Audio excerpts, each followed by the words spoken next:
How bad are Chelsea? Is a question that Ade Oladipo has just asked me. Apparently Chelsea, in the calendar year, were the 7th best team, which is obviously totally unacceptable. And as a result, Ade was laughing about it. So joining me to help me have this conversation, on camera this time, is Ade Oladipo. You're not impressed? No. Well, it's not hurting me. It should be hurting you, obviously, as a Chelsea fan. But look, we always say the table doesn't lie, and Chelsea sit 10th in the table. Brentford are above Chelsea in the table. Brighton are above Chelsea in the table. Fulham are above Chelsea in the table. I think Liverpool have had a disaster of the season. Disaster. And they sit 4 places above Chelsea. So look, it's just not going well for Chelsea Football Club. You know, I was looking at the team that played against Nottingham Forest, where Nottingham Forest, I think rightly so, got a point out of that game. And I'm looking at Azpilicueta still playing for Chelsea, and it baffles me. It's a bit like when I see James Milner start, and I'm like, I get it, you know, you've been a great servant to the club, but my loyalty doesn't lie in things like that. I see Koulibaly, who's been awful since you bought him. And I love Thiago Silva, but he's 38. And Cucurella's come in and really he's not lifted up any trees. I'm like, that's Chelsea's back 4. I remember Chelsea, and obviously I can't romanticise about Chelsea, but I remember a Chelsea back 4 of everything. Ivanovic, Ashley Cole, John Terry, Carvalho, and get rid of Carvalho and you Gary Cahill. Yeah, like William solid. Gallas. William Just Gallas. players, yeah. Just players. You're not getting past them. Too big, too strong, too fast. Look at that. All perfect ages as well. Look at that. And I mean, how old is Azpilicueta? 35? 34, 35? And he's gone. Like, do you know what? With certain players, the number, age ain't nothing but a number, right? With certain players. Yeah. But with other players, it's very significant. And Azpilicueta, he is simply now just not good enough. Like this isn't my opinion. This is fact. Yeah. He gets burned up by everybody because to beat Azpilicueta, and everybody tries to do it, by the way. When you're playing against Chelsea, the opposition, the tactic is exploit Azpilicueta. He's clearly the weak link in the team, and to beat him, it's so frustrating because you haven't got to be very good at football. You've simply got to be quick. And Fast. every 23-year-old footballer is quicker than Azpilicueta. Yeah, every left winger Can at beat a him for club pace. right now is going to beat him for pace. Yeah. And look, don't get me wrong, he's still quite smart. He'll drop back a bit. He knows what he's doing, but ultimately you're going to get a chance where you have to run at him, and you're going to run at him. But that's not even the biggest problem because we've always known Azpilicueta didn't have the pace. Normally, though, he had the midfield free to kind of support him. So normally it could be Kante dropping there. Like, okay, if you go there, I'm going to go there. You look at your midfield now. Yeah. I mean, I'm laughing, but what is going on with Chelsea? Yeah. I mean, again, I go back to, you don't even have to go back that many years. You know, when Kante was there and it was Kovacic and it was Mason Mount, you're like, all right. And even a better Jorginho, who's now, for me, just lost his way at the club, it's good. Now, though, you look at it and you think Mason Mount's lost his way a little bit, and he has. He has. You have to admit, I know you're a big fan of his. Kovacic came on the other day as... Yeah. I think you're going to be slightly shocked by something. Uh-oh. You know, when you said it wasn't long ago, you know, you looked at the Chelsea midfield not long ago. Yeah, and how long was it? Was it a long time ago? Well, Chelsea haven't signed Yeah. a central midfielder since 2018. Really? Yeah, not on a permanent.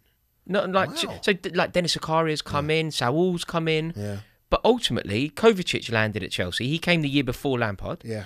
And then he was signed permanently when we were in a transfer ban. But you're looking at 2018. Like the midfielders that landed then, you know, you're looking at Sarri, Kovacic. Wow. Yeah, Kovacic, Jorginho. Wow.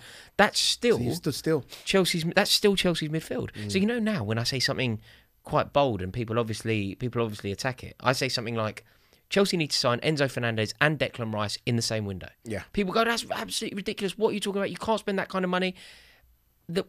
Effectively, what I'm saying is Chelsea need to sign a central midfielder once every 3 years, which isn't that extreme, is it? That's kind of fairly standard. I think it's maybe because of the prices of those two, isn't it? That, you know, that's going to cost you nearly 200 million quid. Yeah, which I hate. I don't want to be doing that. I know you hate that, yeah. I don't want to be doing that. I want Declan Rice to have been given an opportunity to stay at Chelsea and not have to go to West Ham to find the opportunities for first team football. It felt maybe at the start of the season that Conor Gallagher was going to force his way in. Yeah, it and hasn't. that's kind of just fallen off a bit as well. Maybe Graham Potter doesn't fancy his style of football, but I thought with him staying, and we saw how good he was for Palace, I thought he'll be given an opportunity. Yeah, Not it didn't. really. Do you know where I feel like he was really unlucky? You know, some players, they get that kind of defining moment, and they're unfortunate with it. Like we got battered at Leeds under Tuchel this season, like battered. Conor Gallagher didn't have a good game. Okay. You know, things like that, they stick in people's minds, don't they? You know, at one point he was playing for England, he was scoring goals, Pat Vieira loved him, it was all going really well. That's not happening at the moment. But Chelsea's midfield is terrible. Like, it'd be very unjust of us to focus on Conor Gallagher. You must have, like, and look, probably me throwing stones in a glass house here because Liverpool's midfield don't score either. But you must have one of the lowest scoring midfield that I can remember. Yeah, I can't, honestly, I can't. Obviously, I know Jorginho gets his penalties now and again. Yeah. Kovacic will get a worldie, but in terms of, like, to contribute to the squad, No. It's awful. The midfield isn't... The defence probably scores more. In fact, it does. Of course it does, because Reece James. Yeah. Yeah. Yeah, and Ben Chilwell loves a goal as well. Yeah. Yeah, we don't have any goals from our midfield. Like, gone are the days when Chelsea would score. I don't know, Frank Lampard on his own was doing 30. Yeah. The midfield was scoring 60 goals. Yeah. They're not doing 6. These lot aren't doing 6. And obviously we've got forwards who don't like scoring either. We've got Kai Havertz up front. Oh God! If you don't laugh, you cry, don't you? Honestly, you can only laugh because we've gone through the defence, we've gone through the midfield, we've not even got to your forward line, and this is a forward line where, you know, obviously people were excited with Sterling coming in.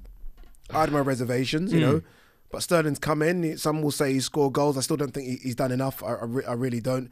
Aubameyang's come in and been a disaster. That's not worked. I mean, Kai Havertz still living off the goal in the Champions League. Ziyech can just go away. Honestly, Ziyech, I'm not even a Chelsea fan and he annoys me because I'm like, do you know where what? I've Don't changed? say what. It's a bit of magic here and there. Changed a bit World with Cup? him and Pulisic because of the World Cup. World Cup. Do you know Morocco? Because I was in Qatar. Morocco like captured me a bit. Yeah. Like they really did. Like the fans over there were incredible. So passionate. Such vibrant, like partisan, important songs they're singing. You know, they're singing about things that really matter. Yeah. So, not dissimilar to Argentina. Like they're both sets of fans really caught me. And those Morocco, Saudi to a degree, but the 3 best fans in that tournament was Saudi, Morocco, and Argentina. But Saudi went out so early. Yeah. So the other 2 really did capture me. And I was therefore watching Morocco with a vested interest. I wanted them to win. And Hakim Ziyech was just amazing. He was amazing for them, I thought. Fantastic. No, worked these hard, players step up tackling. big time when it comes Christian to their country. Pulisic, best player on the pitch every time America 100%. played. Literally the best player on the pitch. Like, How long's he been best at player your on the club pitch against now? England. How long's he been at your club? Long enough now to be established, but you've got to... One thing about him, he's one of those players that is forever young. You know, because you've been aware of Christian Pulisic since he was a child. The Jesse Lingard syndrome. Yeah. Yeah. Like he's not old. So there is... It sounds ridiculous when you're talking about somebody who's played the amount of football that Christian Pulisic has played, but there is still an element of potential with him. I kept saying that, and obviously they're completely different because this one's completely gone. But I kept saying that about Ox. Like, oh, yeah, no, give him. You know, he scored a goal the other day, didn't he, for against Brentford? Give him a chance. No, go. No, I'm not doing it anymore. I don't care how good you could be. If you can't give me 25 games, 30 games a season, and Pulisic can't do that for Chelsea, there's so many injuries. Go. Yeah. Start again. You're gone. Ziyech, I know you're romanticising on what you saw at the World Cup. Awful for Chelsea. Go. Yeah. One worldie every 20. The trouble and Kai is, Havertz, I don't even. Is he a 9? Is he a 10? Is no, he a striker? Kai Havertz, I would agree with you. Like, I'm not just protecting Chelsea players here. Kai Havertz, I just don't think he's good enough to play for Chelsea. I really don't. I just don't think the talent is there. Of the 11, but Ziyech's talent is there. Ziyech just scored one of the best goals I've ever seen. Yeah. Chelsea played Tottenham. You know, in terms of like the quality of the strike, the goal that Hakim Ziyech scored against Tottenham, like you couldn't see a better goal. Is that enough though? No, it's not enough. But the point is that I he look can at the do it. right-sided players, on the teams that you are competing with, and this is what Chelsea should be: Mahrez, Yeah, in comparison. Salah. I'm just going to go there. Yeah. Going to go there. Kulusevski even, Saka. Consistent. All those players, goals, assists, consistent. Week in, week out. You know what you're getting from those type of players. Ziyech. Yes, you are completely correct. It's just the World Cup for me. I just thought he was so good. I just thought he was so good because he was doing everything. I can even chuck Almiron in there. Like literally, honestly, all these players are better than them. I'm not just launching an offensive to protect Chelsea here. Yeah. I'm fully. Remember, I used to tell you Timo Werner was dreadful. I don't like Aubameyang. I really don't. I don't like Sterling. Sterling's class. Yeah, Sterling's class. You've player. not given up on him yet. No. Okay. No, Sterling's one of the best footballers in the team. You know, he's in terms of the ability at Chelsea, he's one of the best footballers in the club. Yeah. But getting them playing well and finding the right balance, signing central midfielders is so important. Finding a goal scorer, which is the impossible task, because when you were comparing wingers, Yeah. and you used the stars of the jewels in the crown of the Premier Yeah. League. You know, if we were to do forwards, Yeah. you could be picking players from virtually any. Like you could, like Brentford, obviously have a better centre forward than Chelsea. It's crazy, isn't it? Like Fulham, obviously have a better This is what I centre forward. find crazy. I think, remember, you done this with Basuma, and you done it years ago with Sadio Mane. Like, why are there better players in these, no disrespect, smaller clubs than there are in my juggernaut? Yeah. Like, why is this happening? Because our recruitment, and this brings us on to now exploring the easiest thing to do, and this is why I think we need to be better than this, because the easiest thing to do is to go sack Potter. But it's so bland. It's not. Yeah. It's not a complete answer. Even if it's part of an answer, it isn't the complete answer, because if you sack Potter, you are ultimately going to be back to square one. Where do you go? You're looking at a different project manager. You're looking for the long-term solution, and you are back to square one.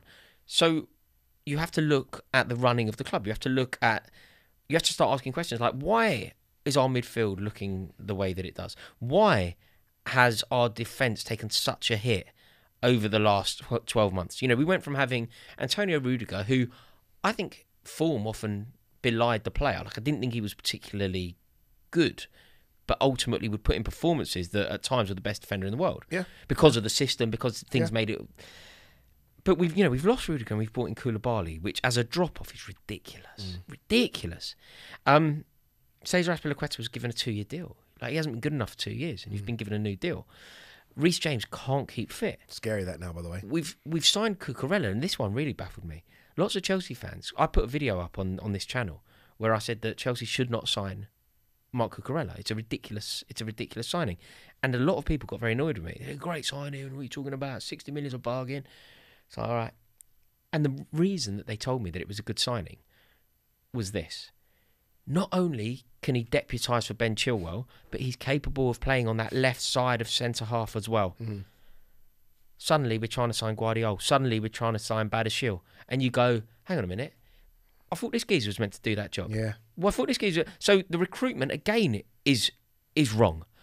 And over the other side, you've got Azpilicueta deputising for Reece James, which can't continue. So Chelsea have, arguably, in my opinion at least, the best right-back in the league, and we're going to have to buy a new right-back.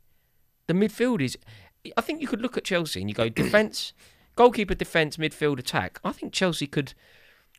You could say Chelsea need to sign a goalkeeper. I could say Chelsea need to sign a defender.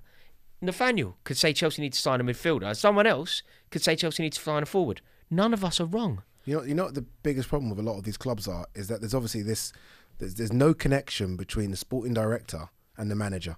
And who won the transfer window? Arsenal. That relationship between Edu and Arteta is that. So every single signing that's coming into Arsenal is Arteta approved. Edu's gone, this is the player. Arteta's like, yep, get him. And that's why those signings have worked so well. Every single one of them, even the ones that we're not seeing too much yet of, they're all working well. The ones that everyone kind of laughed at, the Ramsdale, like, what are you doing, Ramsdale? Gets relegated everywhere he goes. Yeah. Perfect for them right now. Do you know what I mean? Everything's just worked. What Potter doesn't have with the sporting director, who looks like it could be Todd Bowley, no one knows who. There's no communication. Well, even prior to that, there was no communication. Todd Bowley being Chelsea sporting director for that period of time was just outrageous, like truly outrageous. And we've finally, 5 years later, replaced Emanalo. Finally brought somebody in this Vivel, who I hope that it's going to work. But in terms of the strategy, it just doesn't seem to exist, because Chelsea are trying to sign Enzo Fernandez. If Chelsea, through the network of the club and the sporting director, had really fancied Enzo Fernandez, rather than just being a fan. I could say sign Enzo Fernandez now. I was in Qatar and I saw him play and he was wicked. Won Young Player of the Year and won the World Cup. Sign him. It's not sporting director, is it? You could have signed him for 10 million quid very recently. Yeah. But you didn't. Now the other one that's really made me think, what's the sporting director doing? Arsenal have been flirting with this Mikhailo Mudryk for a while. Yeah. Mudryk's on social media constantly. Basically, pretty much saying he wants to go to Arsenal. Begging. And Chelsea have now decided, Chelsea, we want him. We want him. We want him. What do you mean? What do you mean you want him? Yeah. What are you talking about? It's been, honestly, it's been horrendous. And again, I guess the thing for Chelsea fans, which is why they scratch their heads, is you won the European Cup and you almost felt like the team was complete. Honestly, I remember you literally went toe-to-toe with Man City in that final, and you're thinking, okay, You I think won it the papered European over the Cup. cracks, so, Did you it know. though? Well, what? Because I look at it and I see Chilwell, I see Reece James. Neither of whom are fit, mate. No, that's it. And Has this is Reece one thing James, as well. Has Reece James, Ben Chilwell, and N'Golo Kante ever been on the same pitch? And this is why, as much as I dig Chelsea, I'm thinking if Liverpool didn't have Trent, Robbo, Fabinho. Yeah. I'm sorry. No, it's significant. Yeah. We're in big trouble. We're so done. do you think Potter, like some Chelsea fans, like I'm in my WhatsApp group, I'm in a WhatsApp group with about 9 Chelsea fans. 5 are already aggressively Potter out. Give Potter his best players. Chelsea's best player is Reece James. He's not there. Chelsea's other creative player is Ben Chilwell. He's not there. Chelsea's midfield dynamo is Kante. He's not there. Yeah. Like Potter's like, well, give me a chance. That's your responsibility as manager, isn't it? Like to roll with the punches. It is. He's still early though. How many games he? No, I'm not there. I like Potter, and I really hope it works. I'm beginning to worry. He's out of his depth. Yeah, a little bit. A few decisions that he's been making, I've just been thinking this isn't in keeping with like top class management. Like this is like Graham Potter. As much as I quite like him, and I really hope it works. Went 12 games without a win for Brighton, but it didn't matter because it's at Brighton. Yeah. You can barely go. You can barely go like 2 games. Defeats, yeah, with these top clubs. And that's my worry. And there are various things where I think tactically he's been getting it wrong. Yeah. So I'm concerned. But if and I the were worst to thing say, is you're way off it. Oh yeah, we're way off it. Do you know what I mean? We don't get top 4. It doesn't matter. No, you don't make Europe, which you wouldn't want to make anyway. But you are so off it right now. I think we're likely to. I don't know. We've got hope for a cup, maybe. But I do think that persevering with Potter is the only option. It's the only answer. You can't be sacking managers like this. I mean, again, we're looking at what Arsenal have done with Arteta, and there are times when me and you were laughing, saying, they might go, And look where they are now. Yeah. Because they were brave and they persevered. They persevered. He got rid of the players he didn't want. He brought in players he did want. That took 5 or 6 windows. And now all of a sudden they could win a league title. Yeah, crazy. Gosh, this has been fun. Thank you, Ade. I've enjoyed it. Thank you so much for watching this. Please do me the honour of clicking subscribe to Ade Oladipo's channel. The link is in the description below. Give this video a like. Click subscribe if you're new around here. And I'll see you all in a bit. Cheers.